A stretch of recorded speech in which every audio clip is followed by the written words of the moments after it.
Assalamu alaikum кутмандуу кушуба, күнүңүздөр менен урматтуу айымдар жана мырзалар, урматтуу Кыргыз-Түрк Анадолу лицейинин бүтүрүүчүлөрү, мурун бүтүрүп кеткендери жана азыркы учурда окуп жаткан окуучулар, кутмандуу кушуба күнүңүздөр менен. Жана ошондой эле биздин улуу урматтуу, сыйлуу биздин татынакай эже агайларыбыз, саламатсыздарбы? Мына бүгүн 7 май, убакыт таңкы саат 9:30. Бүгүн биздин улуу урматтуу Талгатбек Рысманбетов агайыбыздын жаркын элесине арналган футболдук турнирибиз ачылмакчы. Менин артымда өзүңүздөр билгендей эле биздин окуучуларыбыз жана мурун бүтүрүп кеткен 2006 жылы, тагыраак айтканда 2006 жылы бүтүрүп кеткен окуучуларыбыз абдан жакшылап даярданып жатышат. Өзүңүздөр көрүп тургандай Талгат агайыбыздын жаркын элесине арналган деп мына жакшынакай баннер илип, колдон келишинче аракет көрүп жатабыз. Андыктан келиңиздер, буюрса футбол турнирибизди жакшылап, мыкты деңгээлде өткөрүп алганга аракет жасап атабыз. Келиңиздер.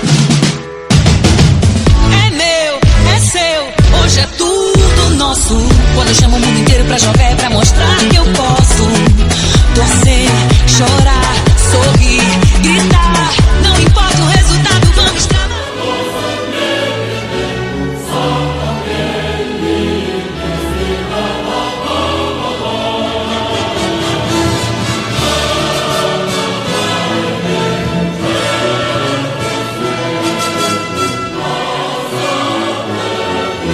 Эмесе урматтуу катышуучулар, урматтуу бүтүрүүчүлөр жана окуучулар.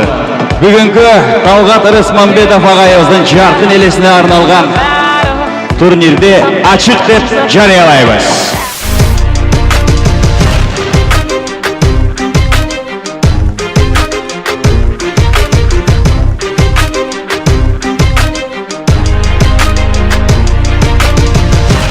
Эң бийик биздиз. Ондор. Тогуздар.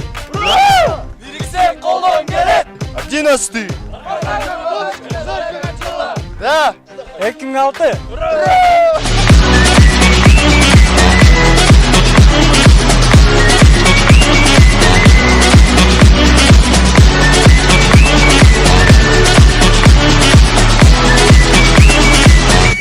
Эмесе урматтуу биздин телекөрүүчүлөрүбүз, мынакей менин артымда турган команда бул 2006 жылы бүтүрүп кеткен окуучулар Түрк лицейинин. Былтыр айта кетчү нерсе, азырлыктардан утулуп калган команда. Уят, бирок быйыл аракети жакшы, буйруса келиңиздер. Алмаз, айтсаңыз, даярдыктар быйыл кандай болуп атат? Былтыркыдай эмеспи? Даярдыктар быйыл жакшы. Кичине көбүрөөк, былтыр 3-өбүз элек, быйыл 5-өбүз. Буйрса утабыз быйыл жеңишибизде. 2006.